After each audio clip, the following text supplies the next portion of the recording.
제3장 섭리 역사의 각 시대와 그 연수의 형성.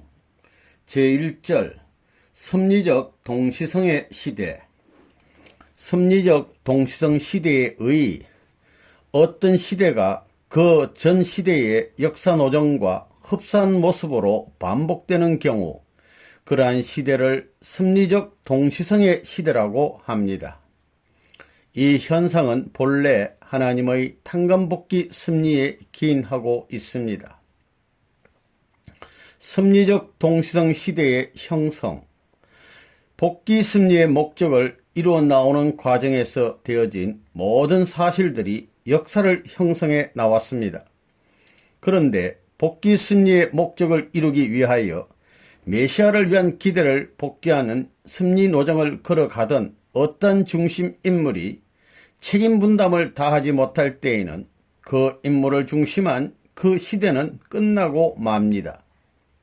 그러나 뜻에 대한 하나님의 예정은 절대적이기 때문에 하나님은 다른 인물을 그의 대신으로 세워 새 시대를 다시 세워 나가시는 것입니다.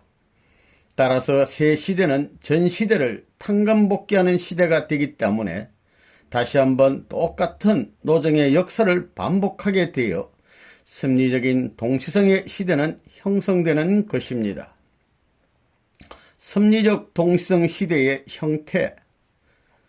복귀 섭리를 담당한 인물들은 그 전 시대의 종적인 탕감 조건들을 행적으로 일시에 탕감 복귀해야 됩니다.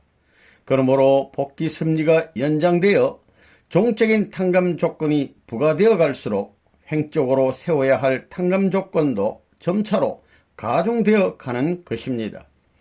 따라서 동시성의 시대도 점차로 그 내용과 범위를 달리하게 되는 것입니다.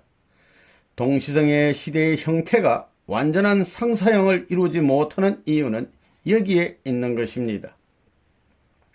섭리적 동시성 시대의 형성 요인.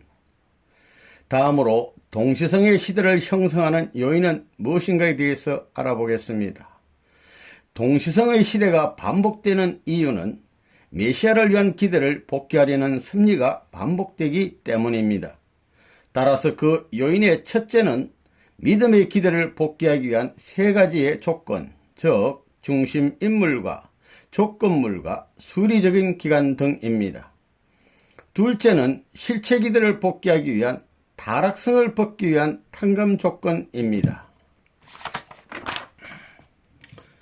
섭리적 동시성 시대의 두 가지 성격.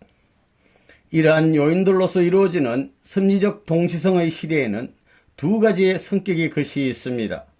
첫째는 믿음의 기대를 복귀하기 위한 수리적 탕감 기간인 대수나 연수를 요인으로 하여 섭리적 동시성이 형성되는 것입니다. 이것은 수리적인 믿음의 기간을 탕감 복귀하는 섭리가 반복하게 됨으로써 동시성의 시대는 어떤 연수나 혹은 대수의 반복에 의하여 동일한 형을 거듭 형성해 나왔던 것입니다.